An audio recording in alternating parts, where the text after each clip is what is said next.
of what it takes to operate within such an institution, which, as you clearly mentioned, one of it is that you have to be a neutral personality, because you're dealing with not just your country, but actually more than 54 countries, which with diverse challenges, particularly like what you're having now in parts of Central Africa and in the West African region. You know, a lot of coups and fights all over the place. You want to have a neutral character at the helm of the African Union, so to be able to hold that. So it's understandable when you have the likes of Sifuna being able to do that, and I think it's just trying to manage the base, which is the opposition base, so that they understand that there is no gap.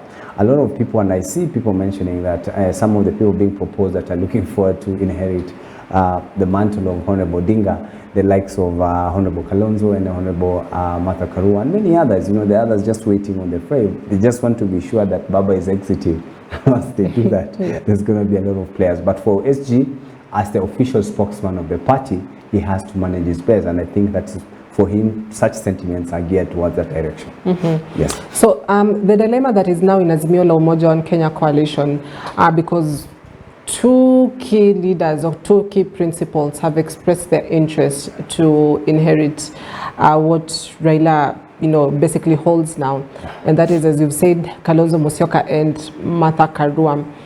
And one of the political analysts that comes here often predicted that, you know, come June, roughly, the opposition shall not be as united as they have been portraying to be. So does this bid for the AUC further jeopardize how strong the Azimio coalition is at the moment?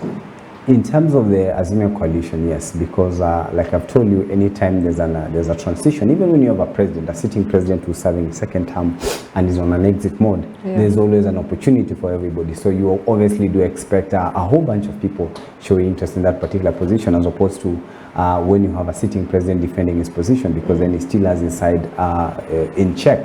But when you have a situation where a president or a leader is exiting, both ends of the political sides have interest. Those who are in sitting government are also looking forward to inherit the president. Those in opposition are also looking forward to take over the next government. And so that is pretty much what also applies for the ones in opposition. The exit of Raila Odinga for sure creates a very wide window for those who want to come in and play in that particular role. And it is expected that with such interest there's going to be divisions, and I think for Kenyans now is to look forward to who stands the best in terms of being able to fill that gap. You know, Cynthia always says this, that leadership is not a beauty contest.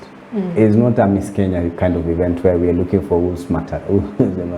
It's about actions and ability to take positions, and that one cannot be done by words. It has to be shown by actions. So we do expect that indeed, as soon as, particularly once his candidature is confirmed, because the deadline of submitting the application for that position is in May. So you're right, exactly from June, then it means he's officially a candidate of the AU position. And as it looks, he has some big chances of actually transitioning into that position. So clearly that becomes an indication that there's a gap ahead of us, and there's going to be a lot of people, particularly in the opposition, because that's where he belongs, is that there's going to be a lot of people showing interest, and that, from the optics of it, might seem to show that Azimio there's a chance that they'll be speaking in different terms.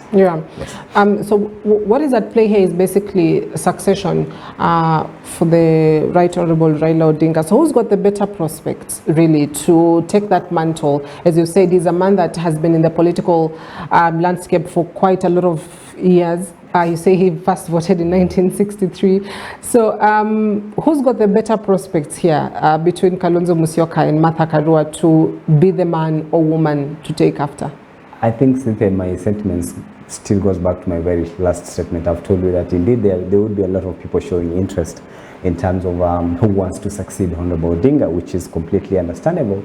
But then, like I told you, leadership is not a beauty contest. You don't just show up and say, I'm the best one. It's the people to look at you and say, you're the best one. So there's going to be a lot of people in the opposition showing interest. But then there are those, it is in moments like this one, actually, is where leaders emerge. When Honorable Jaramogi Oginga Odinga was heading towards his sunset days as a politician, so many people were in doubt as to who is going to inherit the mantle, the big mantle that Honorable Jaramogi Odinga then held, you know, as the doyen of Kenyan politics, opposition politics, that is.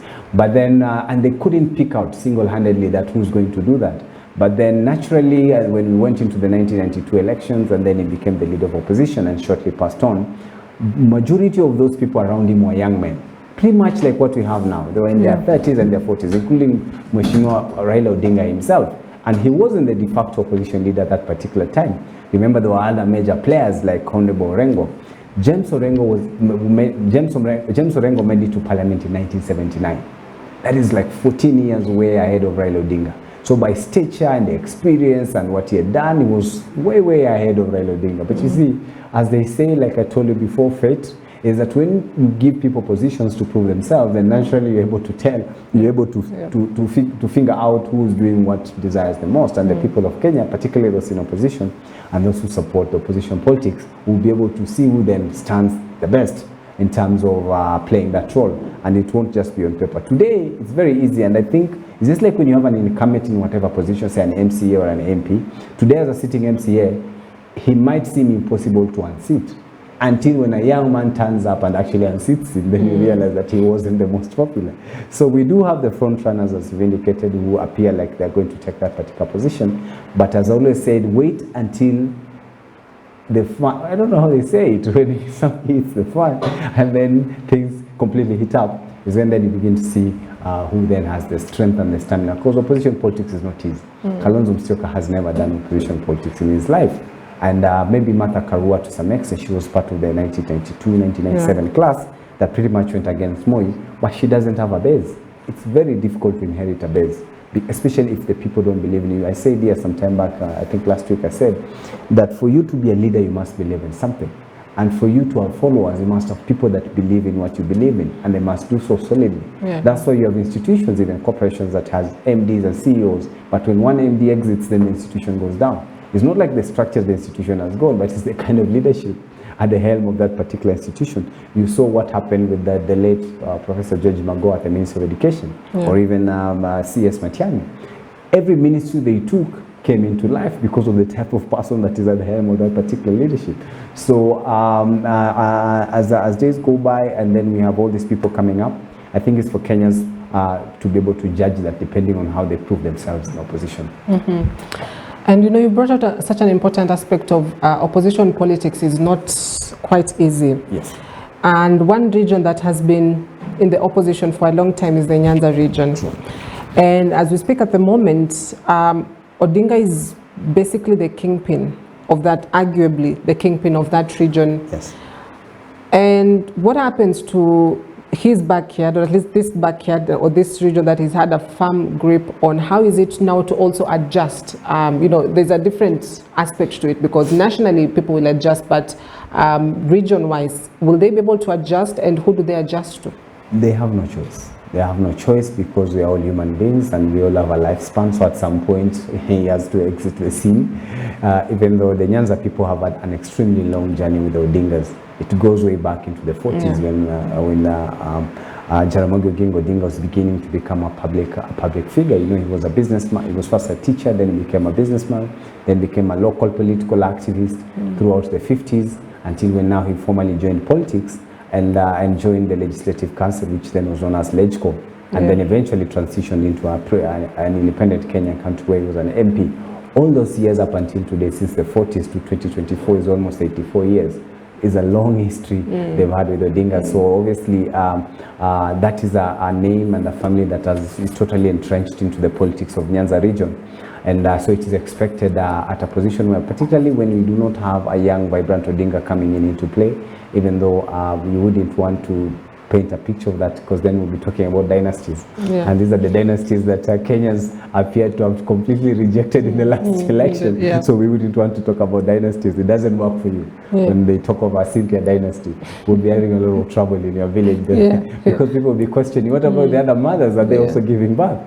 And so yes, it's going to be a bit of a struggle for them, and they completely do not know which is the way forward. But when you look at the Nyanza region and the young upcoming leaders like Honorable Gladys Wanga, she's becoming quite popular among the people across the Nyanza region, even though she's the governor of Homa Bay County. Young Babu Wino, who is incredibly becoming the face of the urban Luo politics as well. big chance that he could really, particularly if he's able to get another third term, so by the time we get to 2042, God willing, he then has been in politics for over 15 years. He's become increasingly popular, so he's one of those people that are also looking forward to inheriting such position. There is a real chance that, particularly in Nyanza region, because of their investment into the politics of Kenya. I think Nyanza region is the most political region in the country because of just how aware they have been in the politics of the country from since when Kenya became an independent, and even way before that, before even Kenya became independent. So they will struggle with the transition, but they have no choice. It has to come. It has to come. Yeah. Right. And also there's been talks of a litmus test for Ruto. This candidature for Odinga is basically fronted by the government. Yes. The government is assembling campaign mercenaries that will campaign for Odinga to go to that office in Addis Ababa. We saw Musalia Mudavadi in Addis Ababa last week, to perhaps pave or to make way for the campaigns to start. So a litmus test for Ruto. How is that a litmus test for Ruto? It's important because it's the determinant on who he faces in 2027 elections, because as you clearly explained, is that the moment Raila Odinga assumes that position, he legally has to exit local politics because it's a requirement of that position. So technically then it means we do not expect him in political rallies, even though he can always have an underhand on how things happen in this particular country. And there's no doubt that is the biggest competition that this president has. And this president would want to really see President Honorable Raila Odinga, exit the political scene so that then he can compete with his peers. You must know that even by age, William Ruto is a son to Raila Odinga, because Raila Odinga is almost 25 years older than William Ruto, so he's actually a father. So they're not even age mates when you look at that. So in terms of experience and global connection, is then you must understand that he understands, President William Ruto understands that he still remains his biggest competition. So his exit from the scene is also a plus for him. That's why he's very much interested. But just to correct you, it is not the government which actually proposed and pitched the bid for Honorable Odinga. I think from where I sit and from the sources that I've had, and from his peers across the globe, and that's why you saw Honorable Olusegun Obasanjo literally is the one who came to introduce the bid. Raila Odinga didn't just do it himself. It means it's something they've discussed, they've gone through it, they've discussed the numbers and how the viability of that candidature, and clearly from where he sits, it seems like it's possible. So he had no choice for various reasons. One, as a statesman, President William Ruto would be seen to be unpatriotic if at all he outrightly wanted to resist that position, Raila Odinga's bid for that position, because it also comes with a lot of stature, because it puts you at a very global, at a continental position that then gives you a platform on the international platforms. Remember, the chair of AU sits the G7 summit, which is like a global powerhouse. So, and it comes with quite a huge package for him, and also in terms of networking.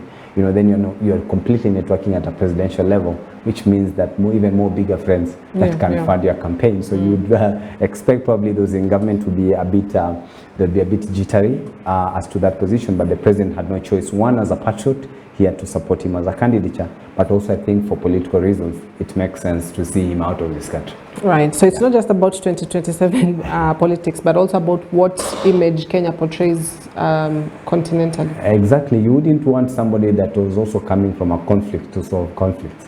You want to present a picture that this is somebody who comes from a fairly peaceful state, and Kenya has been one for years. It's been sort of the heartbeat of the politics of the East African region. Whenever countries have a fallout, in Somalia, in Burundi, and South Sudan, and Congo, all these people, as you're aware, live in Kenya, majority of them, those ones were in exile. So Kenya has been that bastion of peace for a very long time, and so you sort of they would agree if they see Kenya presenting such a person, because they can give him as an example of how the continent should be. So the very last thing you would want to do is to present a candidate who comes from a country that is war-torn. So I think with that then by President William Ruto and really his government embracing that candidature, even though I believe is half-heartedly, is to be able to paint that picture of a united country, so that at least also the others can also support the cause. Right.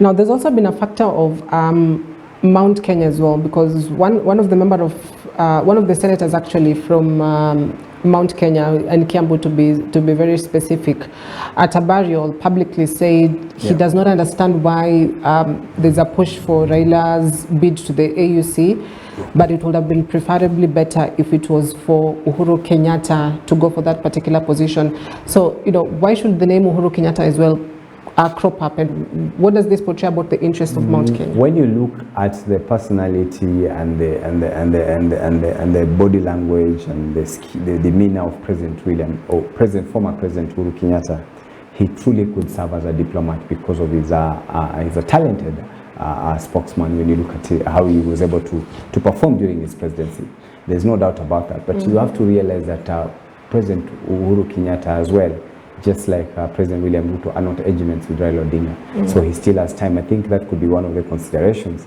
that he's a young man, just about 62, 63 there, so which is almost 18 years younger than Raila Odinga, so making him almost as a father as well by age difference. So I think Uhuru Kenyatta would love to be able to serve in such a position, but maybe in between them, considering they're still friends and still part of one coalition, they might have agreed that then he can take the first lead, because at his age, Raila Odinga would be 80 by the time he assumes that position in January, because then elections are towards the end of the year, but then he assumes that position, he begins his term in January, and Raila Odinga's birthday is actually in January, so he would be turning 80. Quite a long time, to be honest. So I think they must have agreed in between themselves that then, because you're younger, you could take that position. I don't mind coming back later, even 10 or 15 years, because even 20 years from today, Uhuru Kenyatta is when he'll be Raila Odinga's age. Is quite a long time. So, and he has many other roles that he can play, not just in the African Union, but in other global missions. So that could be one of the mutual arguments between them, even though Uhuru Kenyatta pretty much also qualifies by look at his persona and how he's been able to conduct himself. He's the only African president that met President Trump twice at White House. It shows you his PR skills and being as a businessman as well. And he went to many countries. I think this president is trying to catch up with how President Uhuru Kenyatta traveled, only that he's been able to catch up quite fast. 50 countries in 1.5 years. It's pretty much, it almost matches what President Uhuru Kenyatta did in his entire term, 10 years to go to 50 countries. And so my take is that President Uhuru Kenyatta, former president, qualifies such a position, but maybe in between them they agree that this one is much older and can take that position for now. Yes. Right, so let's play predictions a bit as we wrap this conversation on Raila's dilemma. Will he succeed for the AUC job? He does have very good chances. Remember, Raila Odinga, for President Olusegun Obasanjo to come in and they want to endorse his bid, he comes in with the ECOWAS region. Remember, he has been a president there and is also a spokesman of that particular region. And the current chair of the African Union, Musa Faki, also comes from West African region, which then it means they are most likely not to present a credible candidate for this particular region, because that position always circulates. And right before that was former President Zuma's wife, who was the chair of AU before Musa Faki. She comes from the SADC region, which is then it means is immediate former AU chair. And in the southern region, President Cyril Ramaphosa, a long-time friend of Raila Odinga, would easily support his bid. And then President Hakainde Hichilema of Zambia as well, a good friend of Raila Odinga. He was in opposition so many times, but then 5-time lucky, he was able to become president at his 5th time of trying. It just shows you his resilience of what it takes to become a president.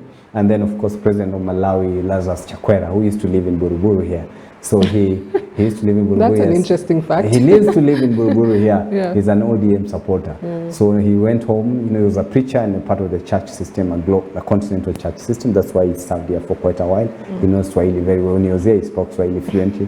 And he said he lived in Buruburu. He knows the Tuskies and the supermarkets around there. So for him, Raila Odinga is not a stranger to him. Very easily a big support of that particular. So the SADC region, which includes Tanzania, Tanzania, even though it's in East Africa, it's also part of SADC. So when you have SADC and ECOWAS on your end, you pretty much have an edge. You just need an endorsement of East Africa.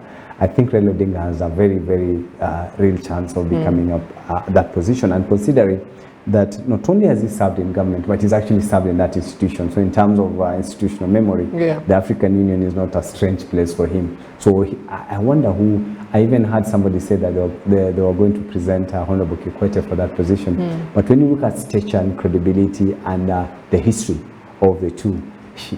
President Kikwete does not match the kind of journey that Honorable Odinga has gone through. So it pretty much has, I don't know, it might even go unopposed, but because I doubt whether the ECOWAS region will present anybody after we've had Musa Faki and the SADC region. So he has a very, very real chance of becoming the chair of the EU. Real chance. All right, so that will be a wait and see situation. I'd love us to switch this conversation to something different, and that is to do on the state of devolution. We've listened to the chairperson of the Council of Governors, Anne Waiguru, at the Naivasha retreat last week, on Tuesday to be specific, and she said the county units or the devolved units are under a threat, and that we should not claw back because the people will revolt. It may not be today, may not be in 10 years, but eventually the people will revolt. So we'd love to get into that conversation on the state of devolution, but to give you some bit of prospect, let's listen into the chairperson of the Council of Governors while at the Naivasha retreat, as well as when she appeared before the Senate's committee, and she says one of the biggest crippling factor of the devolved functions is on budgeting. So let's listen into that. The message from the governors is this: they support your government, they are supporting the development agenda, the plan of the Kenya Kwanza, but they are urging that they be given their due space to be governors and to deliver on devolution. And I think the best way we can do that is when we work together in synergy. Look at the things that we have achieved in health when we have met halfway. The things we've achieved with cooperatives when we have met halfway.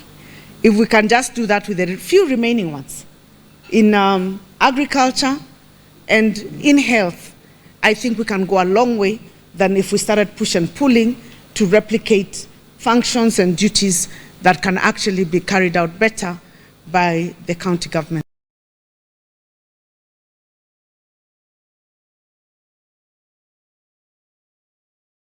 2024-2025 has been revised downwards from 401.6 billion that was in the 2024 draft PPAs to Kenya shillings 391.1 billion out of the total ordinary revenue of 2.948 trillion. The 10.52 billion being allocated as the road maintenance levy fund conditional grant is an ordinary revenue which comes from the fuel levy fund and is not part of ordinary revenue being shared under the division of revenue bill. Here to address senators, we come to the house that was set up to protect devolution.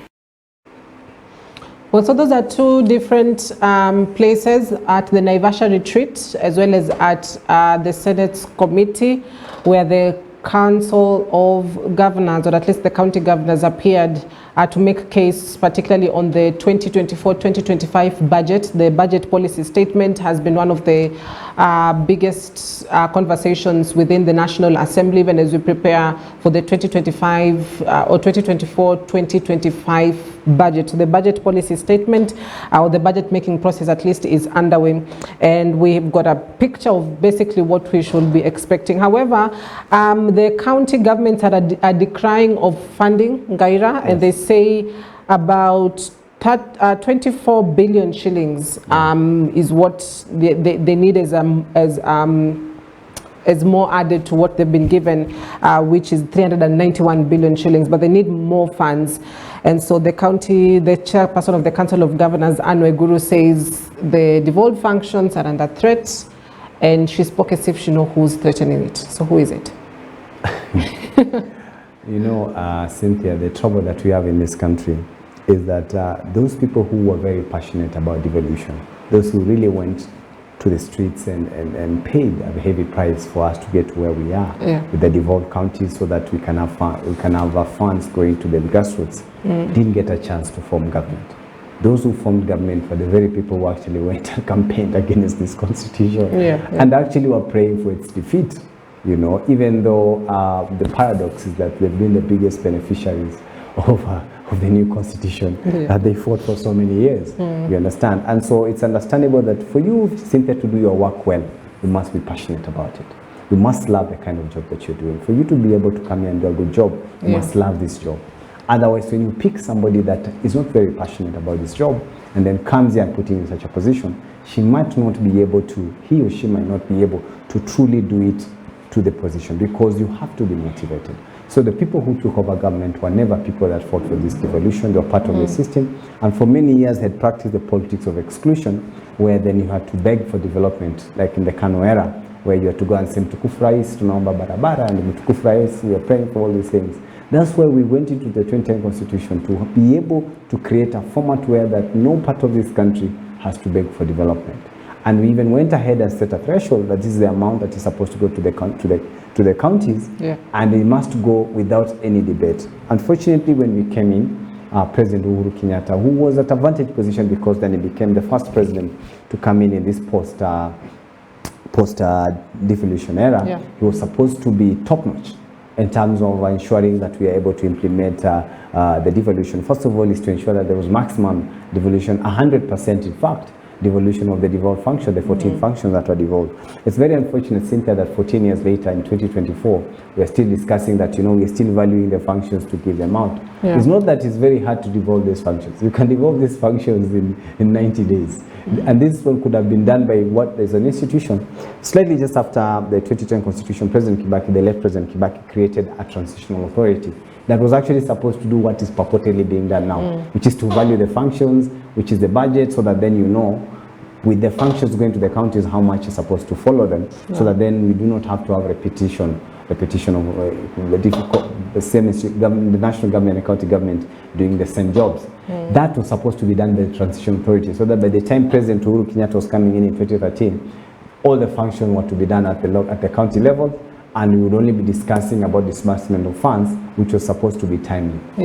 14 years later, Cynthia, that hasn't quite been done. We still had this president. Remember President William Ruto, when he came in also, that was one of his 100-day function, one of his 100-day promise. He said we are going to devolve all these functions, so that then every county government is able, so that we have at least more funds going to the counties, particularly when it comes to what you call the development budget. Unfortunately, as it stands today, we're almost going to the third year of his presidency. We're still debating about functions, and it's not because it's very difficult. It's because of the kind of leaders that we have. When we have such, when you have tribal and incompetent leaders like this kind of president that we have, then there are chances that he's going to play the old politics of, and a president who's not a reformist like this one, who's a long-time Kanu player, he still believes in the presidency of Mtukufu Rais Naomba. I remember this president before, when he was campaigning for this particular election, they had the UDA conventions that were doing in all regions. They even went to the Nyanza region. And there was allegedly at that particular time they were listening to the people, and they already had the plans on what they picked from the people, that this is the plan that we have. So that's why he committed that immediately I get into office. Now that I've gone around the country, I'll be able to just implement the plan. We still have him now holding delegations again, going to state houses for him to be told what they need, yet he had gone around the country. It's called hypocrisy, and it's because of that I completely agree with the Honorable Anne Waiguru and many others that devolution is under extreme threat, because those in government now never supported it in the first place. It will need drastic actions by the people of Kenya, so that we can be able to have a country where everybody has an equal chance of getting development and government services without having to be a simp for the national government. Right. So now that we are here, and you say there's already an extreme threat to the devolved function, so how do they get themselves out of it? Because basically, as much as it's a county government, it's also, one of the devolved, or at least one of the roles it plays is also to complement what the national government is doing. So eventually, if it's not about budgeting, because they depend on money from the national government. Yes. So how do they get themselves out of this situation? I think a time has come, Cynthia, when we now have to, we have to debate about creating what you call a county treasury. All the funds that are collected through our taxes go into what you call a consolidated fund.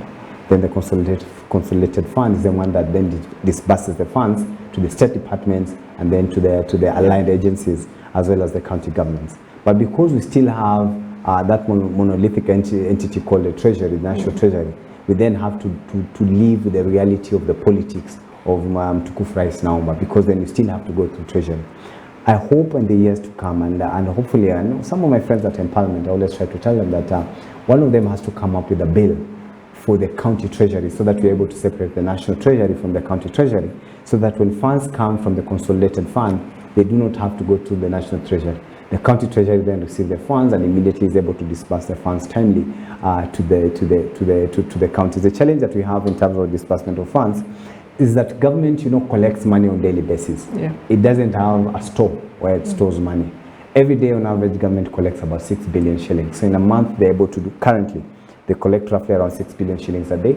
So in a month, it's about 180 billion shillings. So, the money that comes in also goes out. So there's a chance that, sometimes you have to delay by a month or two to be able to create the kind of cash flow that you need to do a lump sum disbursement to the counties. And so with that in mind, then, it means because of poor cash flow management, there will always be a delay of 3-4 months. That's why you have situations where counties haven't quite gotten that. I think it's when they're getting their December disbursements, because they were still struggling with the November disbursement. That's almost 3 months back.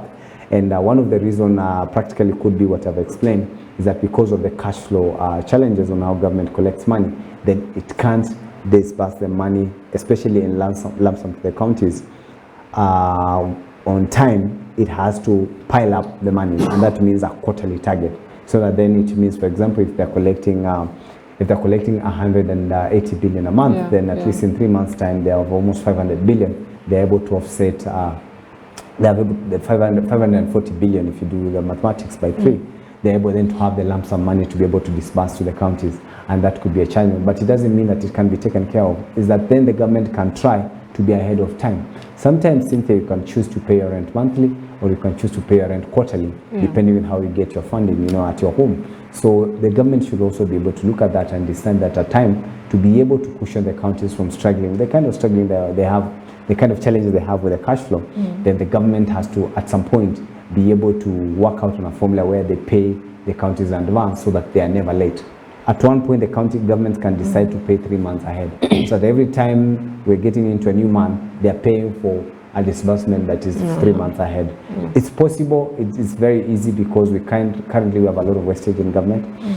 14 functions devolved, but we still have a big chunk of them still being implemented at the national level. Cynthia, we have 283 state corporations, which are parastatals. Almost 100 of them are bypassed by the devolution because most of their function are devolved to the function. So we have characters that are showing up in office just to read newspapers and are paid millions of shillings. You saw the incident we had with the CEO of the Kenya Privatization Commission. Even this President William Ruto was asking him, if in the last 10 years you've only privatized one company, which is Kenyan, what have you been doing in the last 10 years? And he's a CEO with a $1 million+ salary, with a V8 and all these emoluments, but he shows up just to office to read newspapers and attend conventions.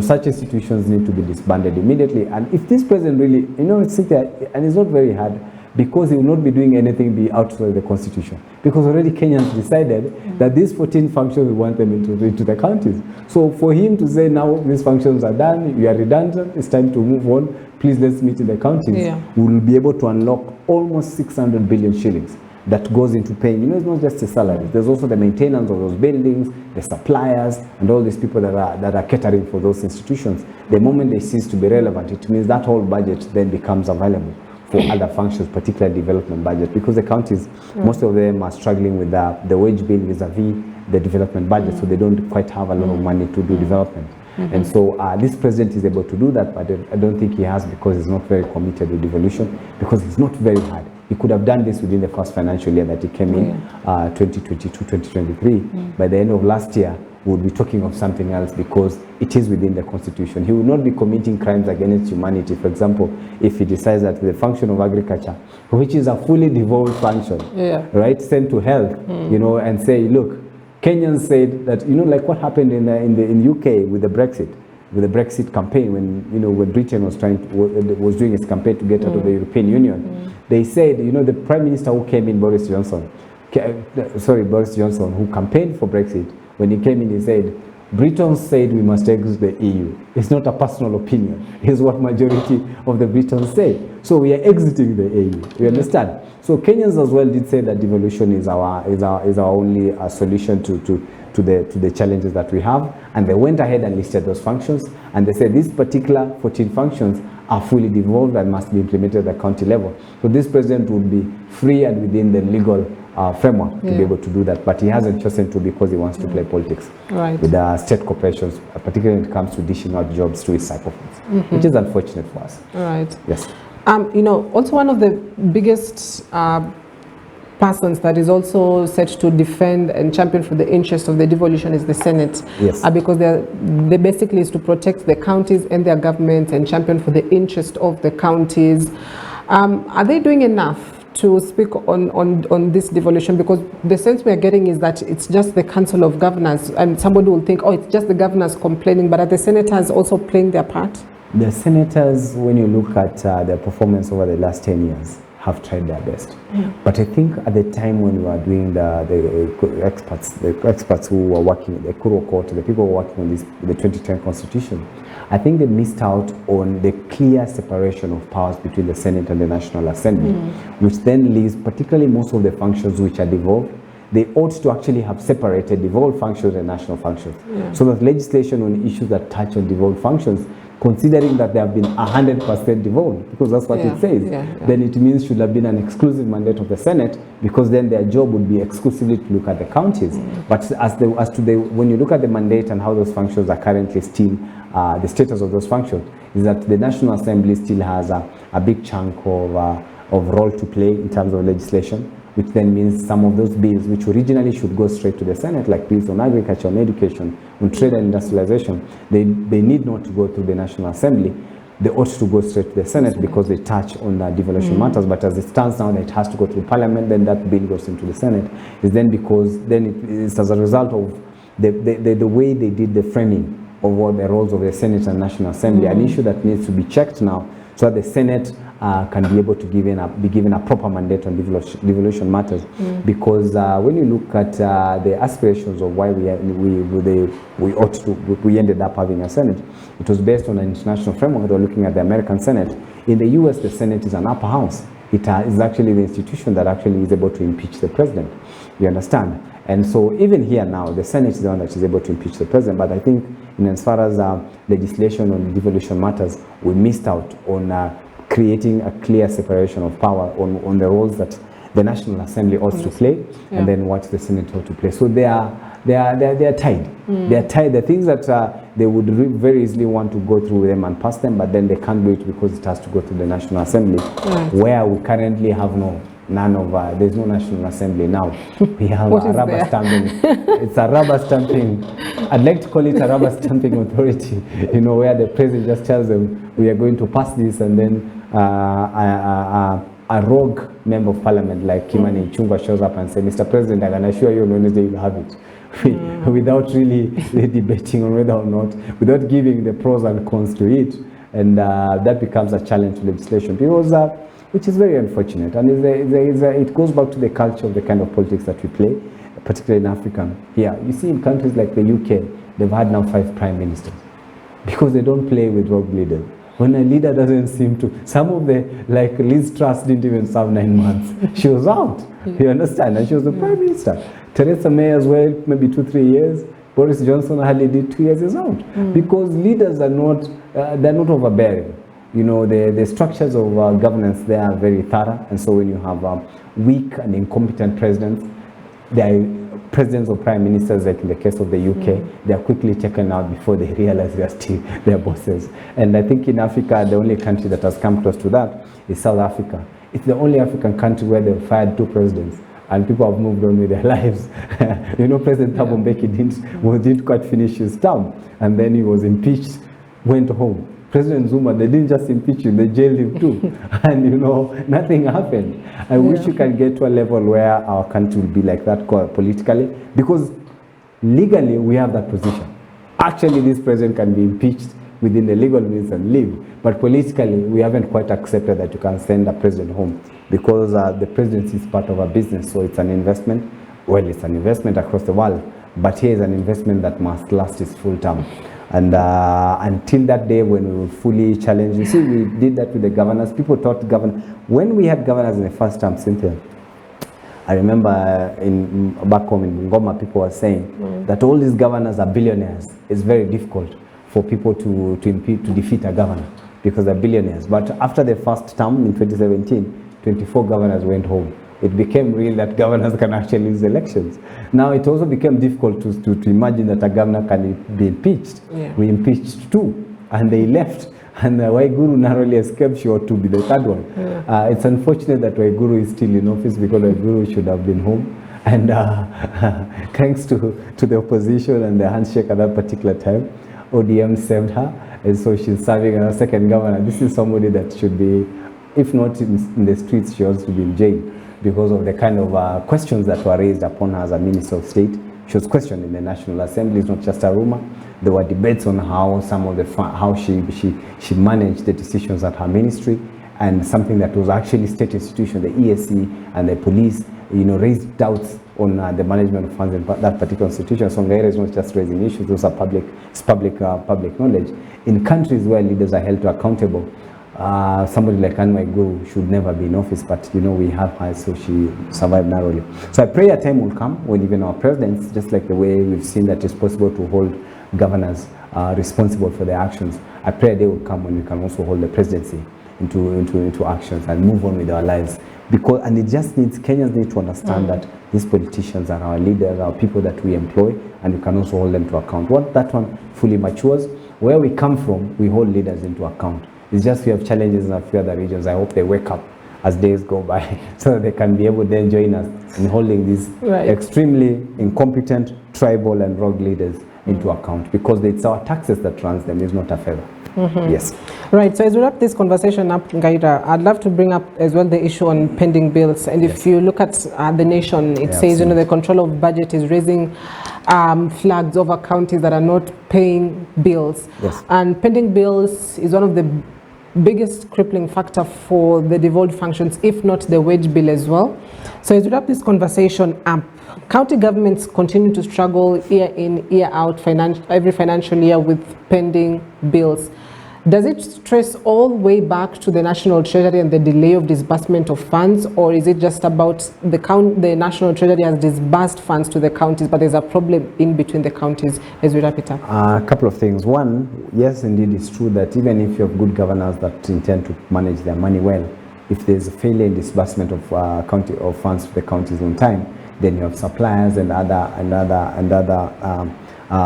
functions that need funding at the county level will for sure delay, and then obviously outrightly lead us to what you're calling a pending bill. That is one. But two, also it's possible that there's mismanagement at the counties. Counties are not managing their cash flows well. They are not managing their cash flow well in the counties. And also three, we have rogue leaders within the counties who are not following the procurement, the Public Finance Act. Cynthia, you have to have funds for you to procure. It's a legal requirement. It's not Ngaira's position. For you to procure, you only procure if you have funds. So you have counties that go into massive procurement processes and they beg to shortlist suppliers, yet they are not sure of funds. So you have a situation where you have pending bills that run into years.